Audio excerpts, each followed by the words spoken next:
Imported हुकूमत की आवाम पर महंगाई की बमबारी, एक बार फिर बिजली महंगी करने की हो गई तैयारी। जुलाई में महंगाई मजीद बढ़ने से सियासी बहरान में इजाफे का खदशा। साबिक वजीर दाखिला ने नातजुर्बेकार हुकूमत की नाकाम हिकमत अमली का पोल खोल दिया। कहा बिजली की कीमत में 40 रुपए फी यूनिट इजाफे का नया बम गिरने के लिए तैयार है। लिख कर देता हूँ कि जुलाई में इस चोर दरवाजे की इम्पोर्टेड हुकूमत का खात्मा हो जाएगा और जुलाई पाकिस्तान का तारीखी महीना होगा।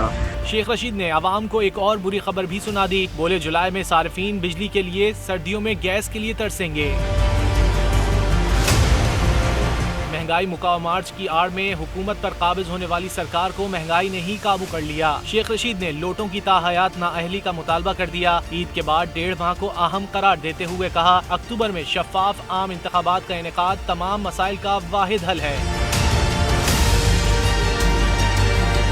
साबिक वफाकी वजीर ने मजीद कहा पेट्रोल की कीमतें बढ़ने पर नून लीग के वोटर्स भी पार्टी से खुश नहीं। 2 जुलाई को महंगाई के खिलाफ पीटीआई का पुरअमन जलसा साबित करेगा कि इमरान खान इक्तिदार से अलग होकर अवाम में ज्यादा मकबूल हो गए। सारी कौम के जज्बात इमरान खान के साथ हैं और अब कौम ने साबित करना है कि हमने पाकिस्तान को इन चोरों से, डाकुओं से, करप्ट लोगों से जो सिर्फ अपने लिए कानून बना रहे हैं निजात दिलानी है।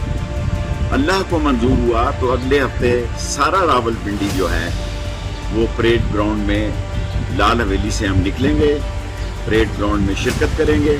अवाम दुश्मन बजट आने के बाद अवाम घरेलू सामान बेचकर गुजारा करने पर मजबूर हो गए। सुपर टैक्स गरीबों पर डाल दिया गया। महंगाई और लोड शेडिंग के मारे अवाम को सड़कों पर निकलने से कोई नहीं रोक सकेगा। शेख रशीद ने हुकूमत को भी वाज़ेह पैगाम दे दिया। कहा गिरफ्तारी से डरने या भागने वाला नहीं, हुकूमत अपना ये शौक भी पूरा कर ले।